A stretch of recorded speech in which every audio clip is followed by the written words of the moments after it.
Pelosi will be gone, we can hardly wait. The midterm election sealed her fate. Soon she will be out, her tenure it will end. She'll hang out with Paul and his new friend. It's a victory, we're Pelosi free. This gal who did us wrong will no longer be Speaker of the House. Nancy will not be the worst to hold the job in our history. Division and hate, that's what Nancy sowed. Time to tell her to hit the road. Nancy, do us all a favor. Pack your bags and leave D.C. Happy days are here, thanks to the GOP. Speaker of the House till January 3.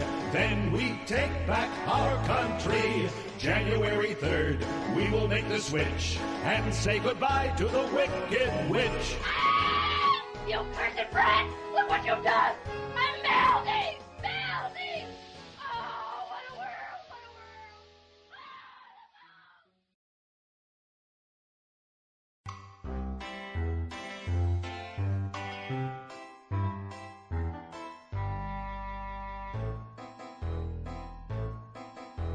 Pelosi will be gone, we can hardly wait.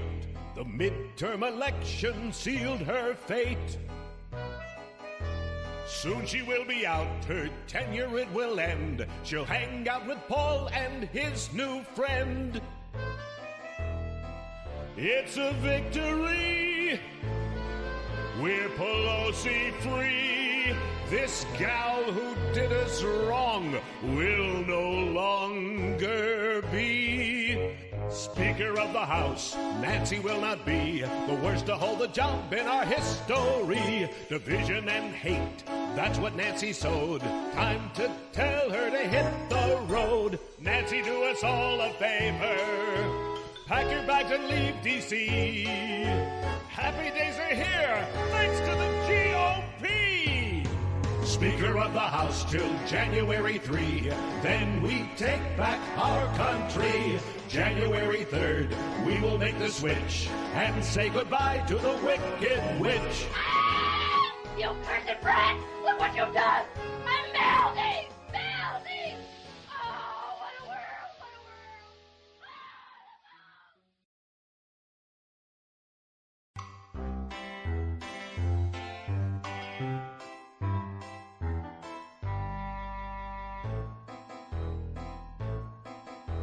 Pelosi will be gone, we can hardly wait. The midterm election sealed her fate. Soon she will be out, her tenure it will end. She'll hang out with Paul and his new friend. It's a victory, we're Pelosi free.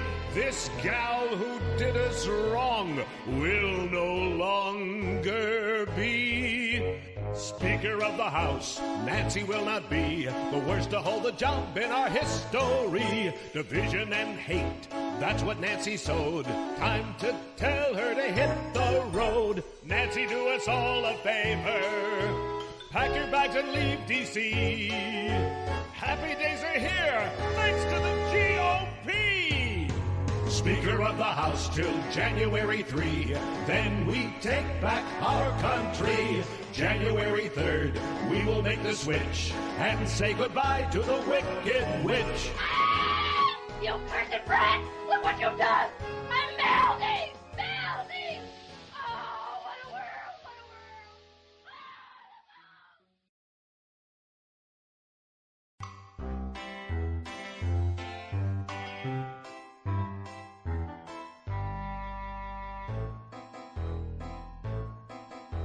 Pelosi will be gone, we can hardly wait.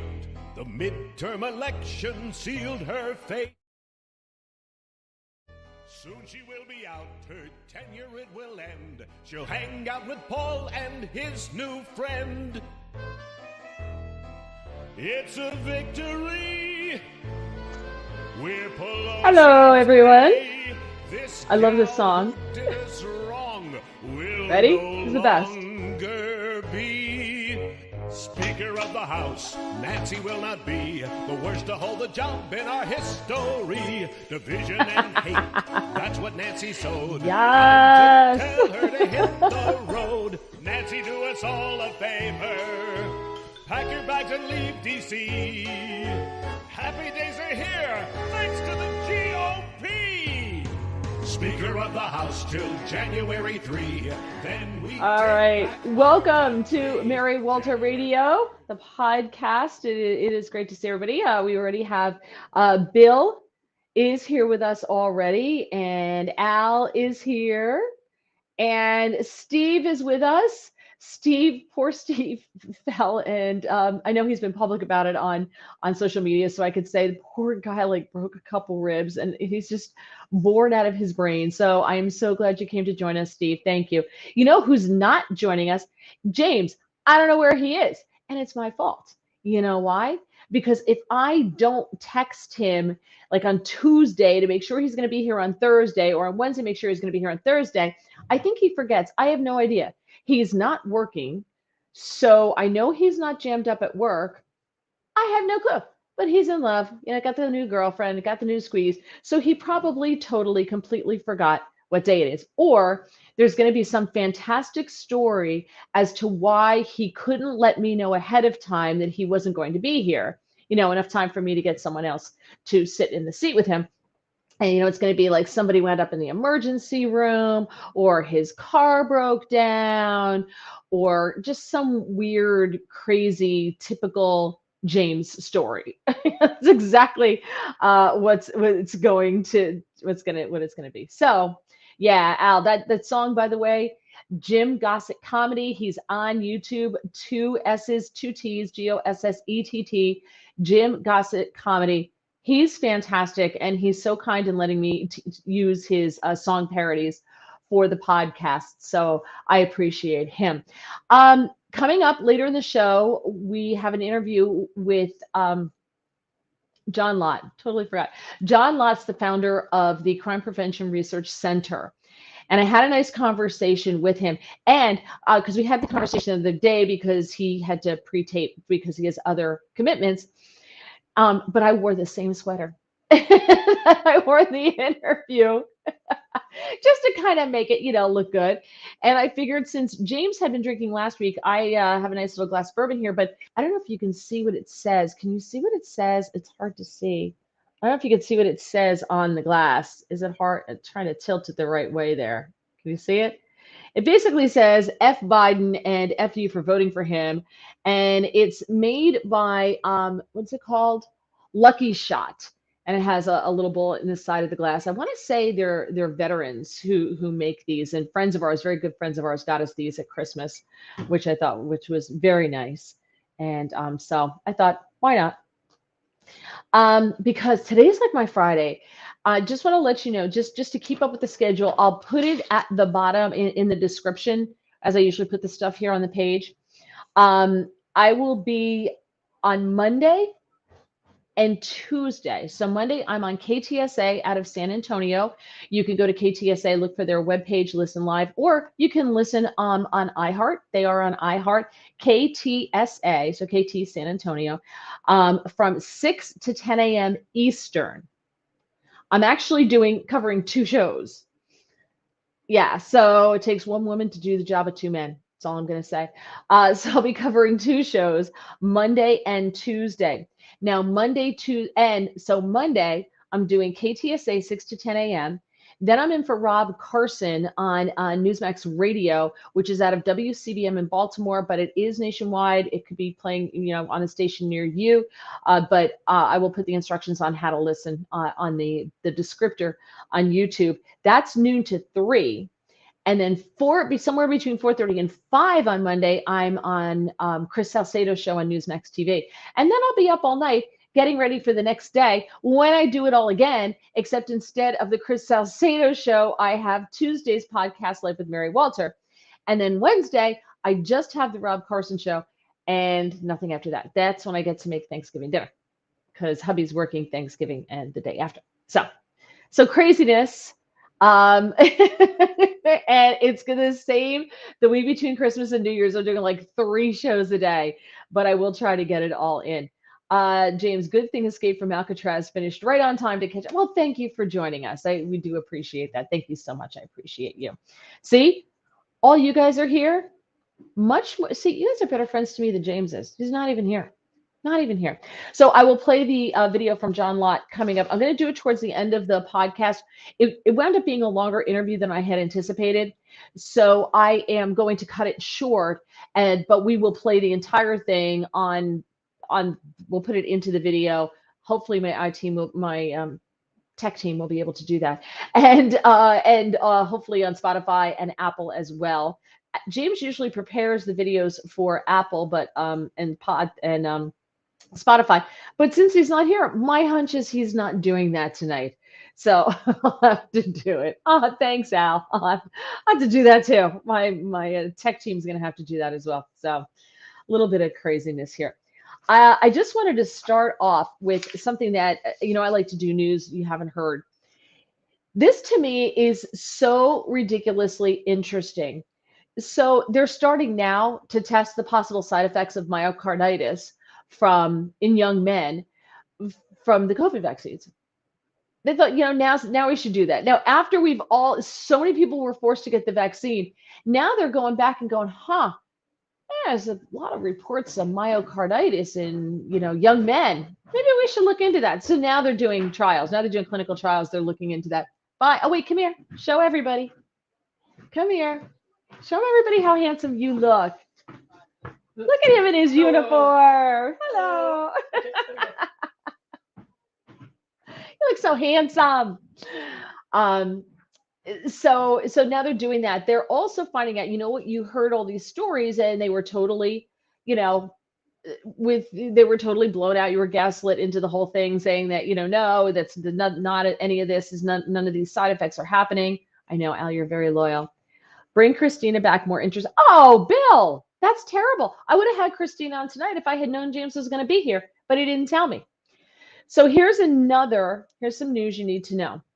So when women started reporting that after they got the COVID vaccine, their periods were affected, they were longer, heavier than normal. And some women said, no, it was shorter, or they missed periods altogether. So it was messing with their reproductive system.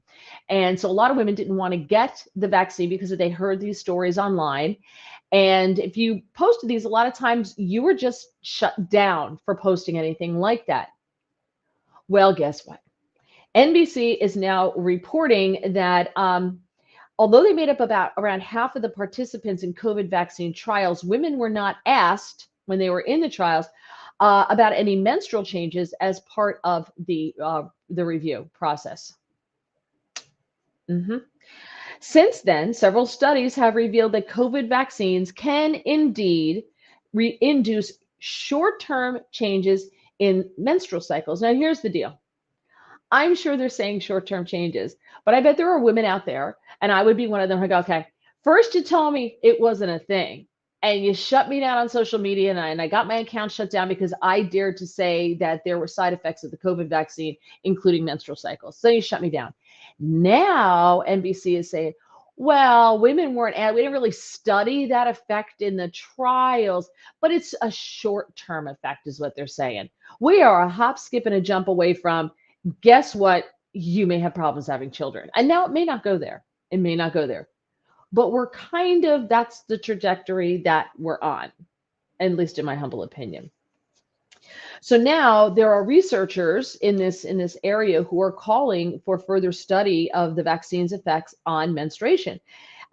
Collecting that type of data during the COVID trials, these researchers are saying, could have prevented distress among those who experienced abnormal changes to their cycles, and it would have assuaged fears about the vaccine at a time when there was a ton of misinformation. What have we been saying all along? Just be honest. Give me a little bit of transparency here. Why just young people? Too many damn shortcuts. Well, the myocarditis we know is affecting young men in their late teens, early 20s. There aren't very many reports of myocarditis in older men.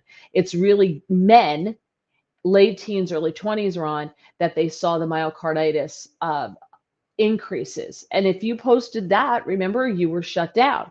Now suddenly they're doing research into it. I'm like, I don't know. Maybe we should have done that before you shot all the kids up with the vaccine in order so that they could play on their teams and go back to school. And now we're going to find out if it could potentially be harmful. You can't take that out of them. This is terrible. Allison Edelman is a professor of obstetrics. Hold on.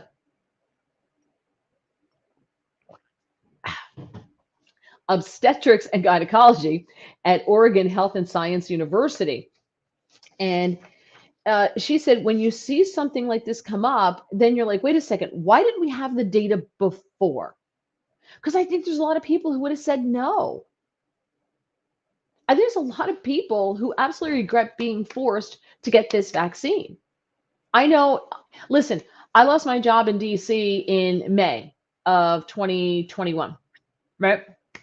And we're not going to go into why, but I did. But in October of 2021, they were firing people if you didn't get the vaccine in order to come back into the building to work. So I would have lost my job in October because I wasn't getting the vaccine. I didn't trust it. There was something, I saw all these stories about it, and I know that my survivability was like 99.96% or 99.6%.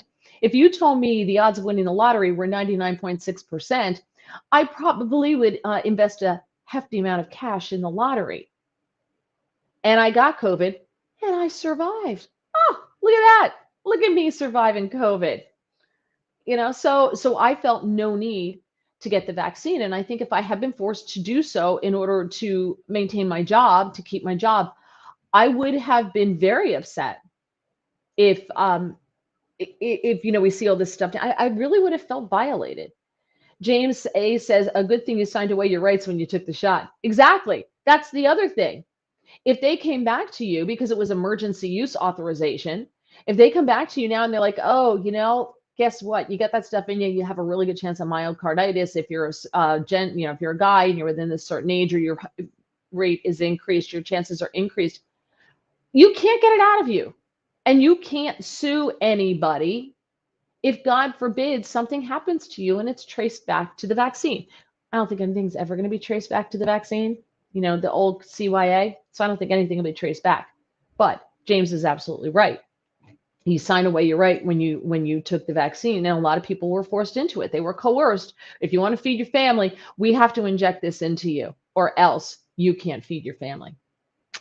I don't play well under those circumstances, so I would have beat feet anyway. So I would have ended up in the same place. A study published in January from the Norwegian Institute of Public Health identified a significant increase in heavier than normal periods among women ages 18 to 30 after their COVID vaccines. That would freak me out. Why is it affecting that? Like, why is it affecting your reproduction system? Why? In a June analysis, 42% of those with regular cycles said that they had heavier cycles, heavier than usual, after the vaccine. Research earlier this year showed that the first and second COVID vaccine doses were each associated with longer than normal menstrual cycles in the United States. The study found no such association among the unvaccinated. I like to call us the purebloods. I kind of figure that when it all goes sideways and we start to find out more and more side effects and all this stuff, somebody's got to be in the control group. Somebody who didn't get the vaccine has to be in the control group, and I'm going to be in the control group. That's going to be me. It wasn't until the early 90s that there was even a requirement to always include female participants in your research. Until that requirement existed, a lot of people would deliberately do everything on male participants because in some ways it's easier. The ramifications of that continued to this day.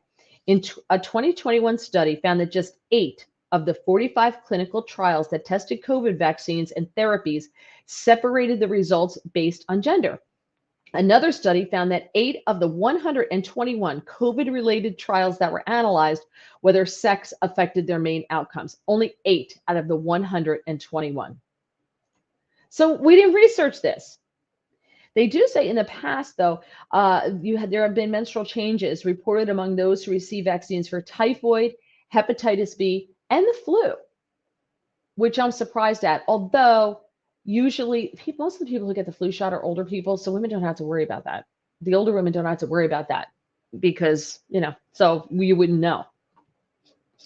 Al, we can't use pharmacy, but what about Biden for the mandates?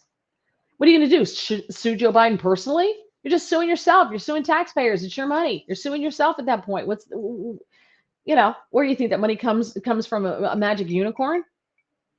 If you sue the government, which you really can't do, and they're going to say, well, we were operating on, Dr. Fauci's and the science that we knew at the time, and everybody's going to go like this and point fingers at everybody else, and nobody's taking a task for it. And they say that the menstrual side effects initially came to light because of women speaking up on social media. Over time, menstruation issues started getting reported to the federally run VERSE program, the Vaccine Adverse Event Reporting System. And by April, more than 11,000 women had filed those reports. Let's see, researchers don't know why post-vaccine menstrual changes occur. The leading theory is that the vaccines trigger an immune response that cross-talks with hormones, which then signal the body to delay ovulation and shed the uterine lining for longer. Because there's something foreign that's been injected into their bodies that the body doesn't like. I'm not a scientist, just guessing. John says that we have those glasses, beautiful. He said James is at my local bar. John, who has these glasses, we'll have to meet up there this week, holiday weekend. We're gonna meet up at that bar next weekend. We'll go.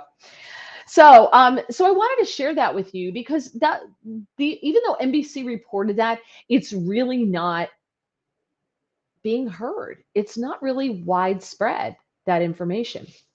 Okay, I want your opinion on this.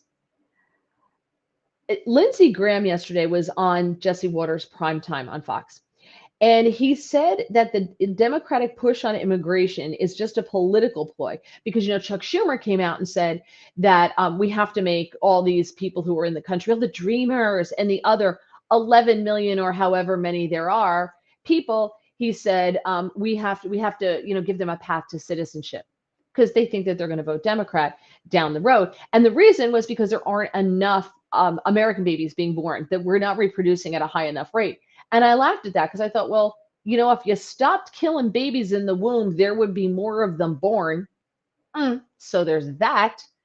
But also, if we could have families like our parents did, there's something in my eye, like our parents did, where one of you could go to work and the other one could stay home and take care of the children. You could have children. When parents are trying to work and take care of children at the same time, they tend to not have as many children, right? But back in the day, my father worked, my mother stayed home, and somehow my father was able to, and he started his own company, and he did it all himself. My mom stayed home, raised 3 children in a nice house. They moved and built a really nice house on 2 acres in Somerset County, New Jersey, when I was 8 years old, and moved the family into it. My parents went on a vacation by themselves every year, and without the kids. And then we would go down to Wildwood Crest, to a motel, one of the old motels for like the 50s that are now all preserved in the doo-wop section, with my cousins. And there would be 5 of us in a 1-bedroom room. And they would roll a cot into the room that my parents would be in the big bed. And then there was a hide-a-bed couch and 2 of us had to share in a living room. And that was vacation for us as kids. That was it. And then every other year we would go to Germany and we would visit my father's family and we would stay with the family there, which was really cool. I mean, it was an incredible experience, but we didn't do anything, like we never went to Disney. We didn't do anything crazy and extravagant. But you can't do that now with 2 people. I mean, and I think part of it is we spend more, we want more, kids get everything. I think our lifestyles are definitely more extravagant than they were when I was a kid. That plays into it. But we'd have more children if the government let us keep more of our money so we could have more children. Um, so Chuck Schumer's out saying that. So Lindsey Graham was on Jesse Waters' Primetime, and he's saying that this whole push for immigration is a political ploy. Think about it. They had the White House and the Senate and the House, right? So they had both branches of Congress and the White House, and they did nothing on immigration except keep the border wide open and let them pour in. They did nothing. They did nothing on a path for citizenship. It's all BS. So I think he's right when he says it's a political ploy. And he said he called for Republicans in the House to send a border security bill to the Senate, saying that there will be no deals on immigration until we secure the border. My question to you is, do you believe them? Do you believe Lindsey Graham? Because I don't believe Lindsey Graham at all. Nice guy, very funny. Like when I had the opportunity to go to a dinner that at which he was speaking, and we got to talk to him, and it was all quote unquote friendlies in the room, and it was a conservative dinner in Washington D.C. and he was one of the speakers. Funny, oh my gosh, he has a wicked sense of humor, fast, sharp, really irreverent, very, very funny. I don't trust him. I just don't. So I don't believe that they're going to do anything. Let me just read some of these comments, because if you're going to listen on Spotify or Apple Podcasts, you can't see the comments. Bill says J&J was supposed to be one and done. Then last year I got a booster. Funny, now you can't get another booster for the J&J shot. I want to go for another company COVID shot. I'm so done with COVID. Why get another shot? Stop getting shots. Stop. Get COVID and be done with it. Al says the mandate was negligent. Yeah, it was, but can't see the government. James A, kind of curious how many lost their minds over this and lied to get different manufacturers' shots. If one is good, 3 is 3 times the protection. My wonderful friend Rhoda, who I adore, who used to live next to me in Washington, D.C., Rhoda's 91. She was my girl. We had the best time. Girl loved to get her drink on. We had so much fun. But I think she's on like her 5th booster. I'm like, Rhoda. And I get she's 91, so she's deathly afraid of getting COVID. They scared the crap out of her. I get it. But really, I didn't say anything because she's super liberal, like Democrat. So I didn't say anything. I'm like, at what point do you stop getting COVID boosters? At what point do you just say, okay, enough is enough? I don't know. But she's 91, so I understand it. But Bill, seriously, you're not 91. Stop. Al says, deport them. The Dems don't want the votes. They want more seats in the House of Representatives. Oh, good point. Excellent. You're right, Al. Didn't think of that. That's why they're doing this. They want more seats in the House. Absolutely. Good point. Ron says, how many of these trans kids will be reproducing? Exactly. How many of them are, well, you're starting to see the ones who are the early edge of this. And now Harmeet Dillon, who is a famous, she's a conservative attorney, is taking a lot of these cases, and they're suing the surgeons who, cut off these girls' breasts or the boys' penises and, transitioned them physically, it basically maimed them for life. Because shockingly, 3 years later, they decided, one of them was a year later, oh, that was a phase. I made a mistake. I don't agree with suing the doctors. Let me tell you why. I think the parents are the ones who are to blame here. If you go out and you see a doctor to perform this service for you, doctors are so afraid of lawsuits. They're so afraid of being sued that a lot of them are just going to do what you want. Okay, this is what you want. Fine. I'll give you what you want. And then you're going to come back and say, well, why did you give me what I wanted? The lawsuit thing is crazy and out of control. Honestly, you should be suing your parents because they played into your ridiculousness.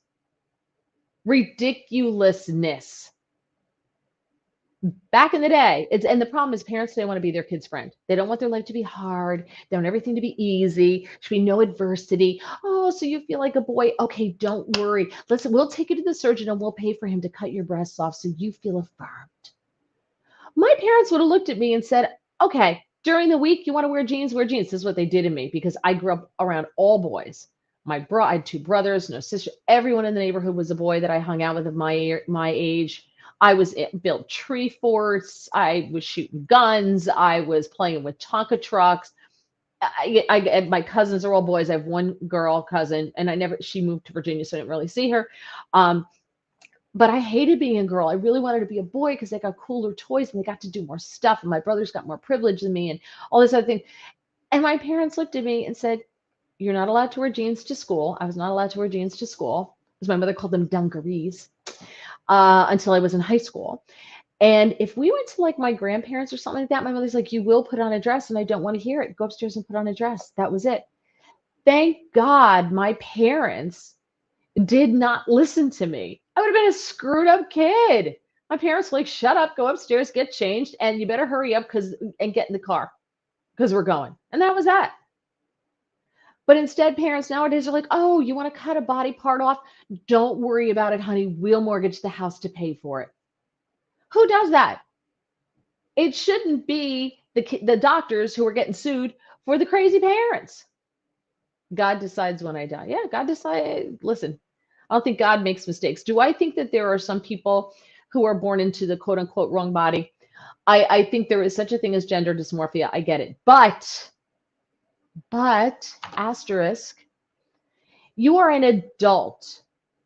I know people who have transitioned from male to female, and they did it in their 30s. They had to go years of counseling, psychiatric evaluation, etc., before they went into this. And they will tell you that what is happening with children, allowing children to make this decision, is insanity.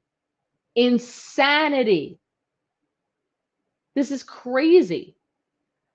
Bill says, Steve says, "I think all politicians are only truly worried about reelection." No, 100%, and not what we think.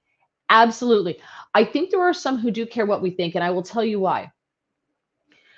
When I got to meet Donald Trump, when we got to spend time in the Oval Office with him and had an incredible conversation with him, the reason we were brought in to the meeting with him, and we didn't know who it was going to be with. We just were called to the White House, 24 hours notice to get our paperwork, into the Secret Service so they could do a background check and the whole bit. No clue who we were meeting with. We thought it might be Mike Pence, no idea. And we're ushered into the Oval Office, and there's Donald Trump standing there, and I was the only woman, so he was super nice to me. It was great. We were there because it was all talk show hosts, talk radio hosts. So then we were 8 of us who were there. Seb Gorka was there, Andrew Wilkow, David Webb, my co-host Vince was there, me, Don Giordano out of Philadelphia. Oh, that's not James. Okay, Don Giordano out of Philly. And we were there because Donald Trump told us, he said, okay, he told us some stuff off the record. And then he said to us, he said, "Okay, I want you to tell me what your listeners are saying about the job that I'm doing. I know what Washington, D.C. thinks of me, but they didn't put me in office. Your listeners put me in office, and I want to know what they think." And then he asked us, he bombarded us with questions about immigration policy and about this and that and so many things. And he sat and he really listened, because he would go off on a tangent and then he would come back and he would turn around and look at me and go, "Mary, what you said before," and he'd ask a question about it. So I thought he just took it in and then left. But the way he operates is amazing, because you would think he has ADD, the way he bounces around. But then he comes back to it, and he'll come back to say David or Seb or whomever, and then ask a follow-up question. So I think it's because he's not a politician. And I will say, I was super impressed. I was so impressed with him and how he really, really wanted to know what the people thought. So to me, I agree, politicians want to get reelected. I think Trump wanted to get reelected too. But I do think that Trump really cared about what we, the people, think. Jerry, if your parents allow you to get an addictomy or a lop it off of me, they deserve to be sued. Yes, yes, yes, yes, 100%. Al, I've got a story too long for here. I will send in Twitter. Okay, you do that. Thank you, Al. So anyway, so do you think that the Democrats are going to do what Republicans are going to do what they say they're going to do? Graham on Jesse Waters said, "This is an effort by Democrats to try to label us as anti-Hispanic. If the House doesn't send the Senate a border security bill from hell, we've made a mistake." Here's my message to my Democratic colleagues. There will be no deals on immigration until we secure the border. To my Republican colleagues in the House, send us a border security bill strong as hell, and we'll make the Democrats vote on it in the Senate. So here's the thing. Why would there be a bill? Why would there be a deal with the Democrats at all? Why do the Republicans always make a deal? This is going to be like what happened under Reagan. Remember, Ronald Reagan gave the Democrats citizenship. Remember, for I don't know 12 million illegals, however many it was back when Ronald Reagan was president. And in exchange for that, they were supposed to appropriate the money for the border wall and give him a border wall. And guess what never happened? The border wall never happened. Democrats cannot be trusted. I don't understand why Lindsey Graham would even think about a deal with Democrats. I don't understand it at all. That part of this makes me crazy. He said we should have a vote on the floor of the Senate that would make sure that people do not get discharged who are willing to fight for this country because they refuse the vaccine. Amen. We've got a dumb country. We're letting illegal immigrants come here unvaccinated, going on free trips all over America, and you want to discharge a warrior. We should have a border security bill from hell coming out of the White House, and we should do energy dominance. So that's what he says he wants to do. Do you trust them to do any of it? They're not fighters. They're just not. Donald Trump was a fighter. And I thought Ron DeSantis learned how to fight from Donald Trump. And there's a couple of other ones who learned how to fight. Jim Jordan, but I think he always was. Marjorie Taylor Greene, Elise Stefanik. They were at their heart fighters anyway. And I think Donald Trump just gave them opened the door for them to come in and be fighters, unlike Mitch McConnell. Bill says, I pray Trump wins big in 2 years. All right, more on the border that you probably haven't heard about. So, according to Senator Roger Marshall and Bill Hagerty, last year, Biden's DHS created something called the Alternatives to Detention Case Management Pilot Program. So it's called ATD, Alternatives to Detention Case Management Pilot Program. This pilot program uses your tax dollars to provide mental health services, legal services, and other social services to illegal aliens while they're in deportation proceedings. You know, because it's hard. How many people in this country have children who are mentally ill? How many times have we heard where someone's gone in and some young man's gone in and shot up a school, and the parents are like, I tried to get help for him. I couldn't get help from him. Everywhere I turned, nobody gave me any help. He needed mental health counseling. I needed help, and they get nothing. But walk across the border illegally, and if we're going to deport you, we'll give you legal services for free to fight our laws, to fight ourselves. We're going to pay the lawyers to deport you, and we're going to pay the lawyers to defend you, to keep you from being deported. And we're paying for mental health services as well, and other social services. What the heck? What the heck? Jerry says because Lindsey Graham can't be trusted either. He's a big mouth paper tiger. I agree, 100%. Thank you, Al, for the time check. So Senators Roger Marshall and Bill Hagerty wrote a letter to the Department of Homeland Security, I think. They said last year, DHS announced that it was seeking members to serve on the national board of the Case Management Pilot Program. Earlier this year, DHS announced that Church World Service would act as the board's secretariat and fiscal agent. CWS, Church World Service, has been at the forefront of pro-open border and anti-enforcement activities for years, going as far as advocating for the diverting of funds away from ICE and CBP, Customs and Border Protection, enforcement activities, and even ultimately supporting the Abolish ICE movement. That organization now has fiscal responsibility directly tied to ICE, detention matters, and the immigration enforcement process. So what the Biden administration is doing is taking your tax dollars to fund this pilot program, but they're funneling it to a group that advocates for open borders and actively works against the Border Patrol.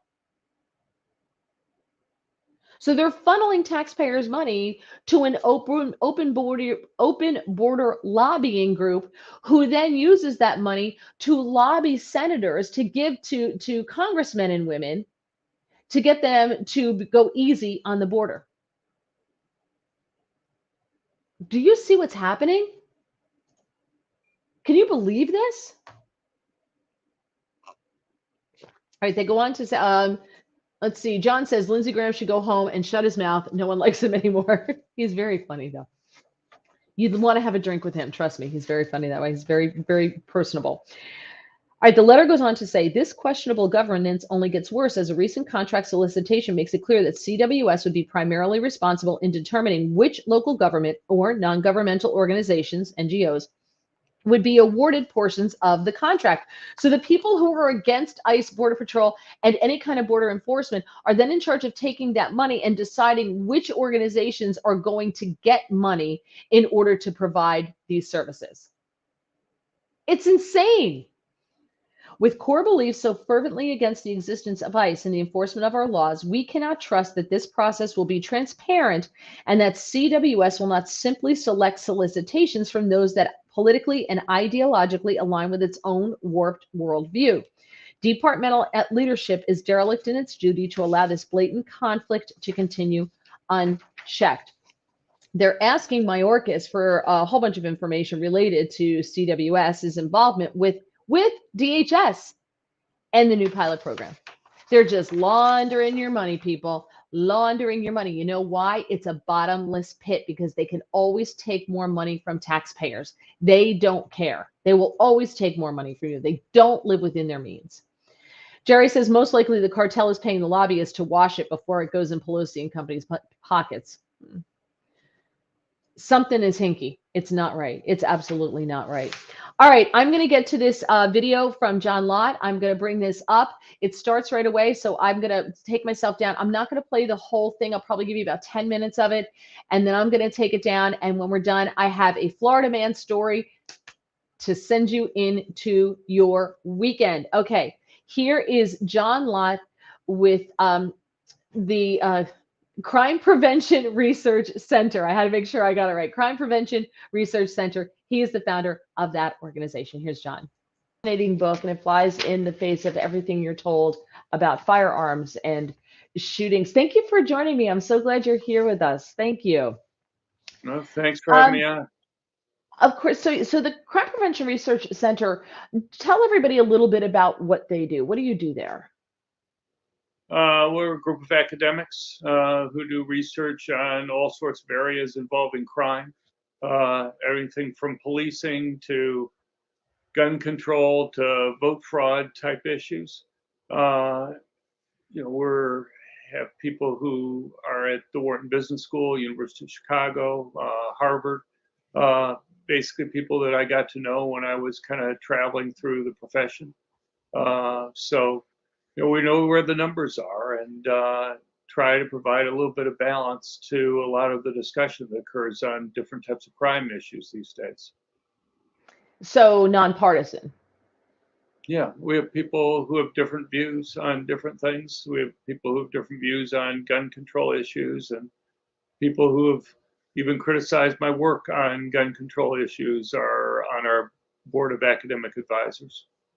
Okay. All right. So it's just the numbers. So you're numbers people, which, you know what? Numbers don't lie, but I've also heard people say, like, well, you can make statistics say anything you want, but when you go by pure numbers, the numbers are there.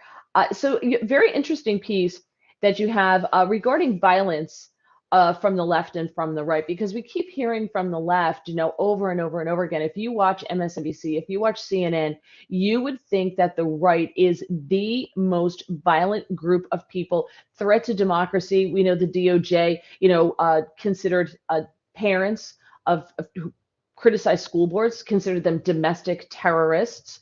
So it's all the right that is super violent. And they really have latched on to January 6th as, this example of the right being violent. And of course, now we're finding out that there were more FBI informants posing as Proud Boys on January 6th than there were actual members of the Proud Boys. So you're finding out that maybe what we're being told by the media isn't all it seems.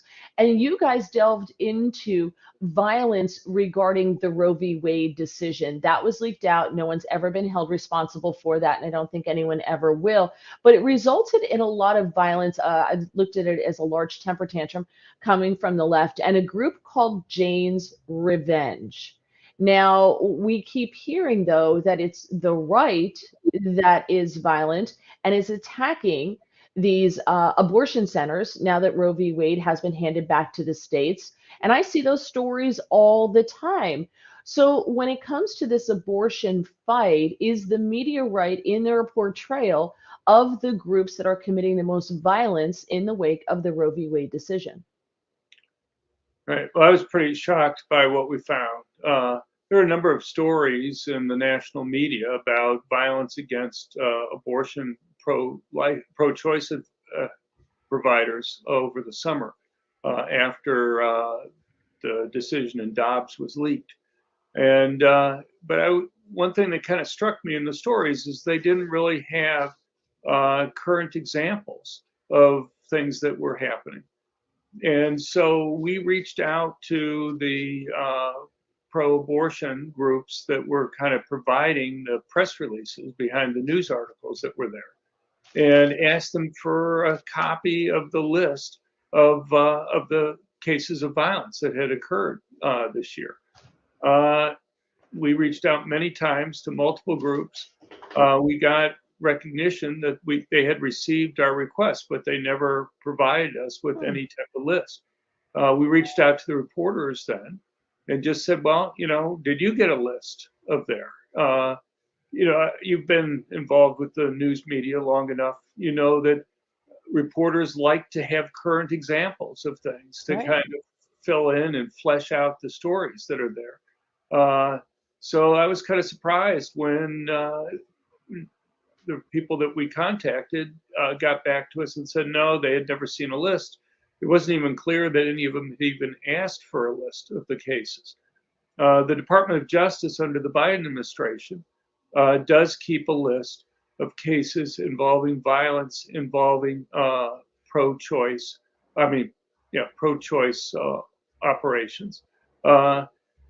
They have cases going back years. They've really spent a lot of time under the Biden administration to go and try to find cases that they could bring from previous years. But from the beginning of May on, they only have one case in July of this year that involves somebody putting super glue in the locks of a Planned Parenthood operation. So what we decided to do was to go and just do a news search ourselves to see what we could find. And we were able to find 5 more cases involving pro-choice type operations. But at the same time, we found 135 involving cases involving pro-life. I was pretty shocked by kind of the asymmetry there. Over 22 times more cases involving pro-life organizations. And, the thing is, we're depending upon news stories. When there is a case involving pro-choice, it seems to get national news coverage.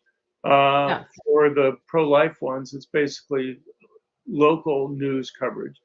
And to the extent that there is asymmetry in terms of what the media is likely to cover, it could be that even that 135 to 6 kind of underestimates the gap that's there. And nobody needs to take our word for these cases. We have a list on our website at crimeresearch.org, as well as links to the underlying stories, so that people can double check them themselves. So super interesting. I noticed you had mentioned that the Biden DOJ is going back in time to prosecute retroactively cases that I noticed that were either dropped locally or no charges were ever filed locally because they weren't considered, egregious. There was no there was no violence, there were no assaults, that type of thing. But the Biden DOJ is going back in time and now prosecuting these people federally for alleged crimes that the local people, the local jurisdiction said there's no crime here.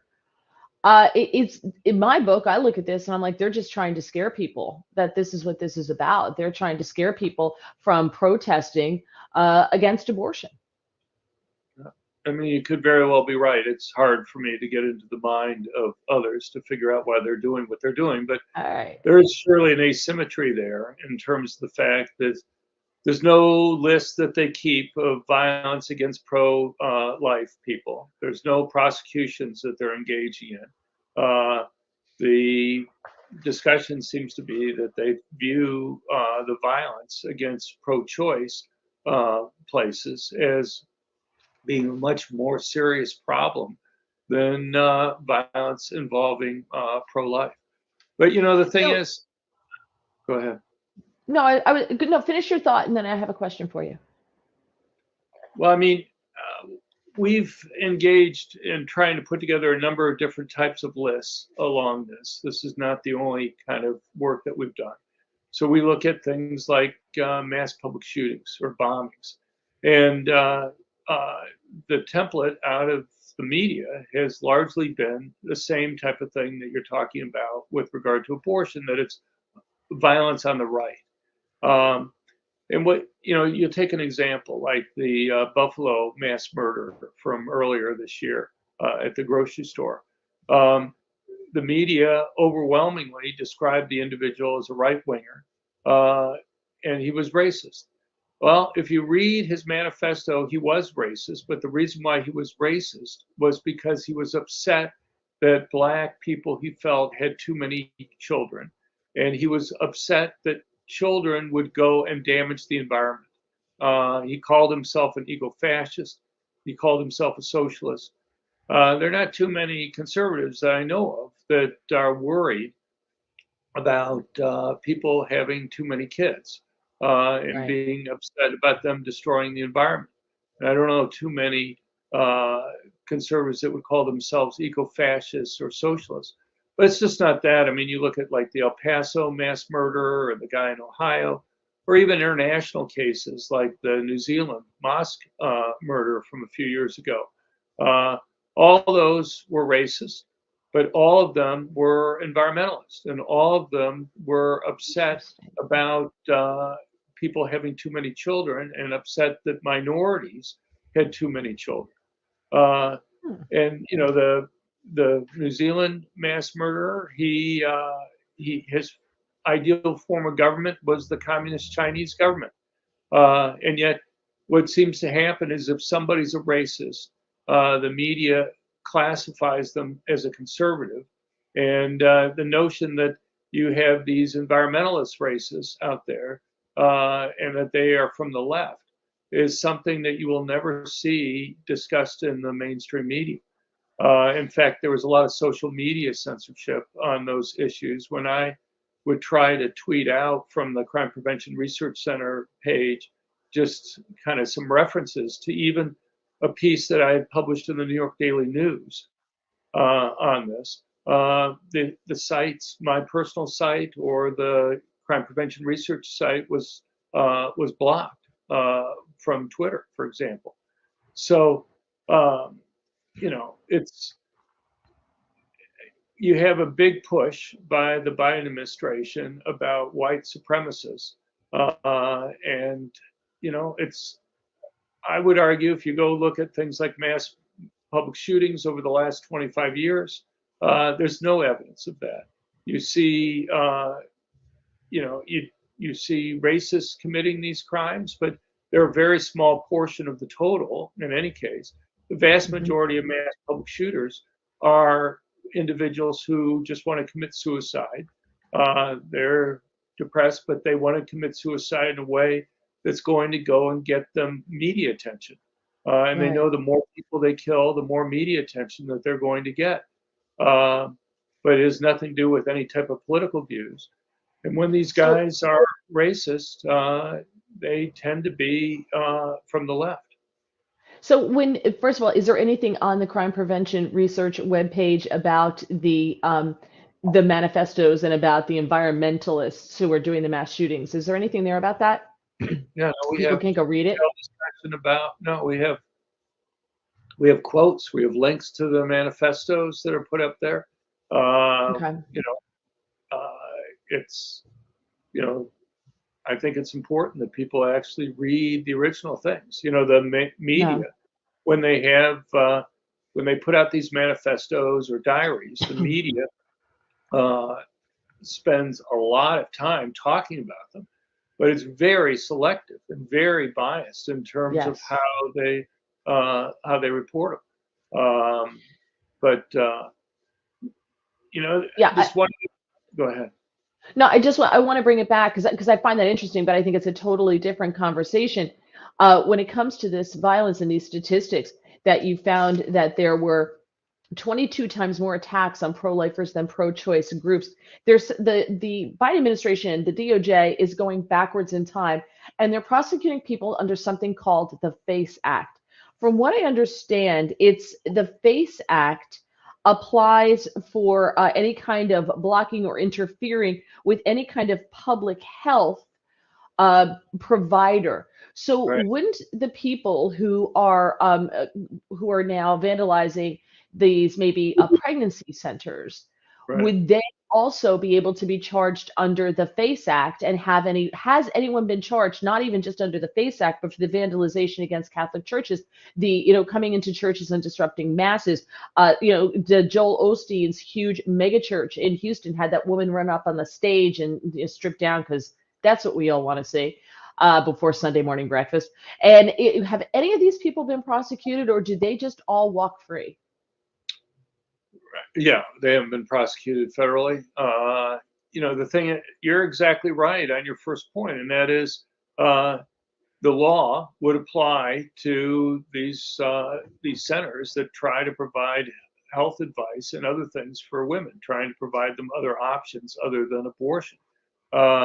And you have the same types of cases. In fact, anybody who goes through our list would realize that a lot of the violence is even more severe against the pro-life facilities that are there. As I say, the one case that they have after the Dobbs decision involving pro-choice involves somebody putting super glue in locks, Right.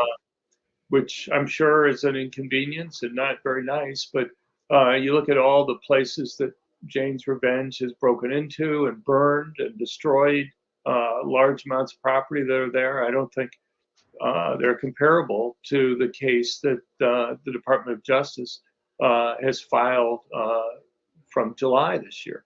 Right. So, it should apply. It should apply to the women's health clinics too.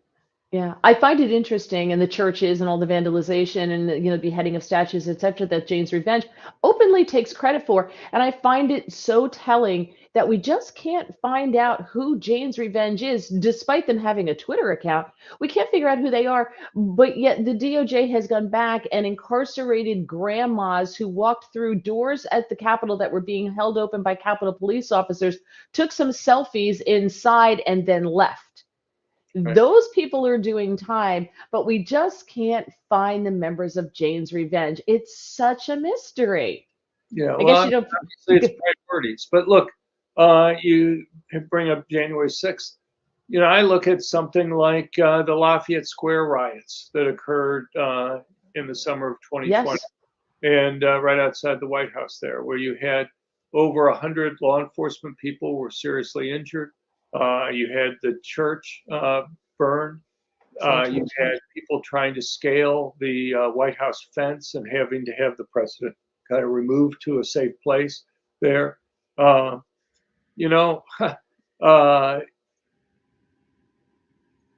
me, that seems comparable to some sense to the January 6th, but nobody in the media seems to view that. There's no discussions about it. You had the riots that had occurred in Washington, D.C. on Trump's inauguration on January 20th, 2017. You had literally dozens of Trump supporters sent to the hospital at that time. But that isn't viewed as a threat to democracy at all. Right. It just seems like if people are trying to storm the White House fence, actually crawling over it, that's, by the way, the reason why they cleared Lafayette Square before kind of the example where Trump walked across to the church that was there wasn't at Trump's request. The reason why they cleared the square was because the Secret Service wanted to reinforce the White House fence because of people scaling it just earlier that week.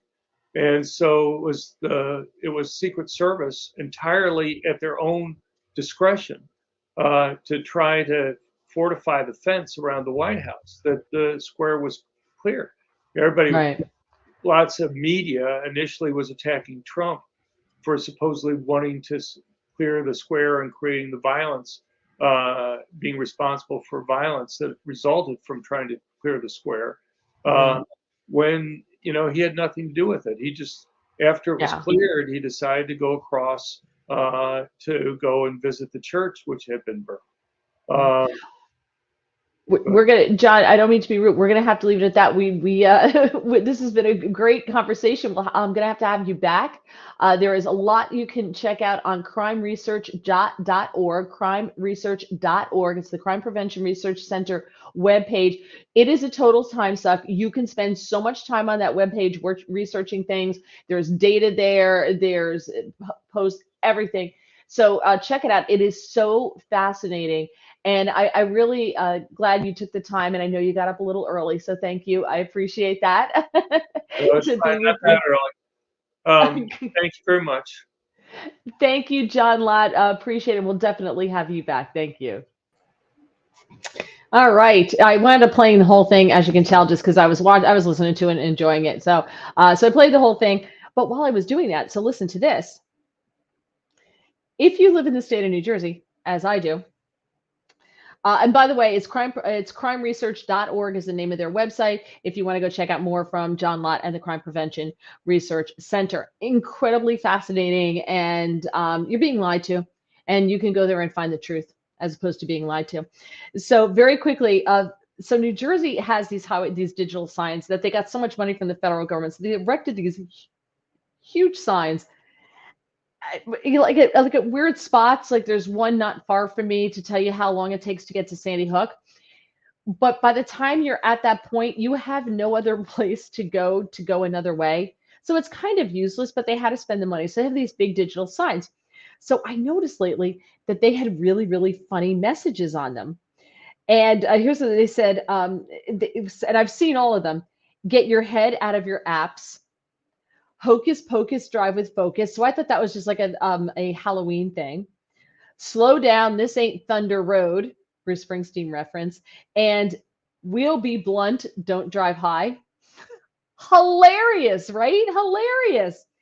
Well, the federal government has no sense of humor, and the Federal Highway Administration Department made New Jersey take the funny messages down. The New Jersey DOT declined to comment. Fox News reached out to the Federal Highway Administration. The tongue-in-cheek messages had been in play for about a month before they were ordered to be taken down. There's 215 permanent signs throughout the state. Like I said, they're totally useless. They tell you how long, like they'll tell you minute-wise how long it gets to take to get to Sandy Hook or to Rumson or so into town, but it doesn't tell you like if that's normal, like if that's a normal amount of time. Or it'll tell you how many miles. That's what it is. It doesn't tell you time, it tells you miles. So like, okay, I know how many miles it takes to get there, but how long is it going to take me? And again, they're all in spots where you can't really punch out and take a different way at that point. You're in. So if you're going to the beach and you're going to Sandy Hook or you're going to Rumson, wherever you happen to be going, it tells you the mileage to get there, which you know. But it doesn't tell you if it's going to take you 2 hours to get there, which would be helpful. And even if it's going to take you that long, there's nowhere to go by the time you see the signs. But so they were fun. They were fun and I cracked up reading them. Well, apparently people were trying to take pictures of the signs while driving, which became an issue. The New Jersey DOT Commissioner Diane Gutierrez said Tuesday before the ban, the signs were an effort to get the attention of folks on the road with messages that are quintessential New Jersey, kind of in your face. We're meeting drivers where they are, and these messages have caught on in a big way. They did. They were a riot. The signs are so popular, NJDOT had to warn motorists not to take pictures while driving. Yeah. They actually posted on their Twitter feed, they posted a picture of a cat driving that said, if you keep taking photos of the VMS boards while driving, we will turn this car around and go back to the old messages. Well, the federal government stopped the fun. And so they can't sign them. You can't have them anymore in New Jersey. See, government takes away all the good stuff. They really do. Take away all the good stuff. That's sad. And lastly, I promised you That sign, right? So John lives in my town. That sign down the street from us cost $750,000. Now I don't know if that's true, but it seems like it's true because it's got to withstand hurricanes and stuff. So it makes sense that because it has this huge, I mean, the base of this sign is gigantic. And again, it provides no purpose whatsoever. It is not helpful. It provides no helpful information at all whatsoever. But if not for the hilarious messages, which was the best part of them. Al says, Steve, so this is a message for Steve. When Arizona had record crime to seniors, they enacted a CCW program and crime dropped 88%. Yes, because criminals are bullies. They like to pick on those who can't defend themselves. That's what bullies do. They're not brave at all. Criminals are cowards, so they go after seniors and people who are like handicapped or something like that. That's who they go after. All right, Florida man story. I came upon the New Jersey story. Just had to share that with you because I'm going to miss the signs because they were great. A Florida man was reportedly arrested after authorities said that he caused a disturbance at the Food and Wine Festival at Walt Disney World's Epcot Park. Now, to get into Disney, it's like stupid expensive. And I would think if you want to go to the Food and Wine Festival at Disney, it's like stupid expensive.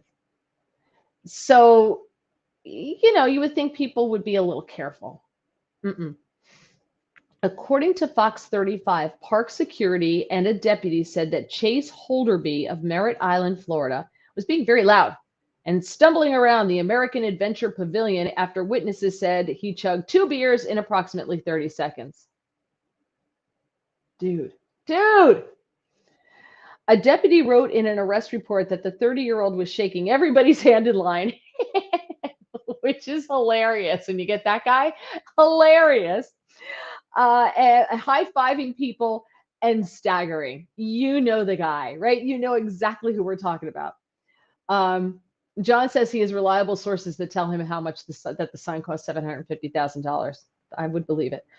A deputy wrote in an arrest report that the 30-year-old, as I said, was shaking everybody's hand. Okay, shortly after, he was involved in a verbal dispute with members of his own party near the Japan Pavilion. So they had moved out of the American Pavilion into the Japan Pavilion, and they were having a verbal dispute.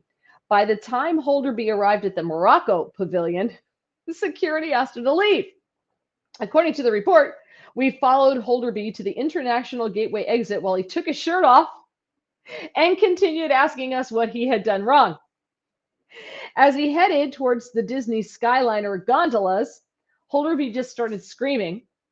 Once in line, he continued to act belligerent and caused the crowd of people in line to become alarmed while attempting to get him onto the physical gondola car. So these poor ride operators are trying to get this drunken idiot onto the gondola because that's what he wants. So I don't know why they would put him on the gondola, but they did. He couldn't get it. He almost fell off into that area underneath the ride. Like when you pull up there, it's kind of open there. He almost fell into the mechanics.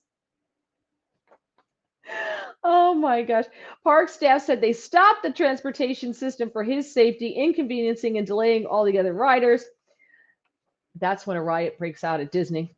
Following multiple warnings, a deputy said Holderby was arrested on charges of trespassing and disorderly intoxication. He's married with 2 children. I'm sure his wife is so proud of him. So anyway, thank you to everybody. I appreciate you joining me. I hope you enjoyed the interview with John Lott. This will be up on Apple Podcasts and Spotify.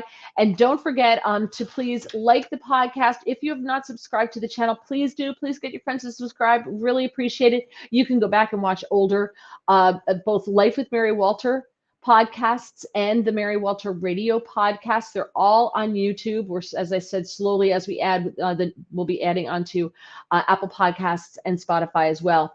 I'll put my schedule up there so you can catch me on KTSA and the Rob Carson Show. KTSA Monday and Tuesday next week. Rob Carson Show Monday, Tuesday, Wednesday next week. I'll be on Newsmax TV on Monday on the Chris Salcedo Show, and we will have our Life with Mary Walter podcast on Tuesday, 7:15 here on YouTube and here on Getter. Thank you, Michael McVeigh. I know two. I know a Michael McVeigh and a Mike McVeigh. So I don't know which one you are. Love the show. Had a great night and week. Oh, thank you. Have a great night. Have a great week, everybody. Thank you so much. I really appreciate you joining me. And hopefully we'll find out where James is because I haven't heard from him. Have a great weekend, and I will see you next week. Bye-bye.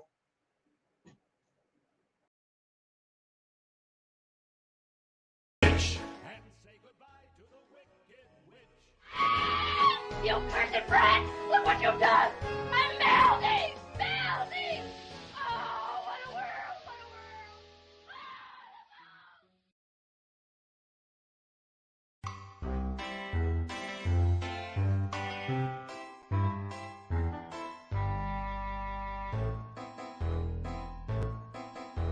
world! Pelosi will be gone, we can hardly wait. The midterm election sealed her fate. Soon she will be out, her tenure it will end. She'll hang out with Paul and his new friend. It's a victory, we're Pelosi free. This gal who did us wrong will no longer be Speaker of the House. Nancy will not be the worst to hold the job in our history. Division and hate